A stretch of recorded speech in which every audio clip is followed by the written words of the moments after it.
ভাইয়া এক মিনিট। দিশা, আদিব কোথায় রে মীরা? ওর রুমে। বাবু আমি জানতাম না বাবু। মা চলে যাবার পর বাবা অনেক বেশি ভেঙে পড়েছে। আমি এখনো মেনে নিতে পারছি না মায়ের সাথে একটা সেলফি তোলা হলো।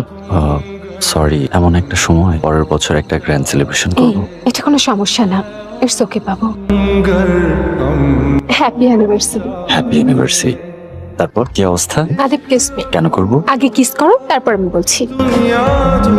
এবার বলো কি এটা? ন্যাশনাল জিওগ্রাফি চ্যানেল থেকে আমাকে জব Seriously? অফার করেছে। আরে বাহ, oh my god, I am so happy for you.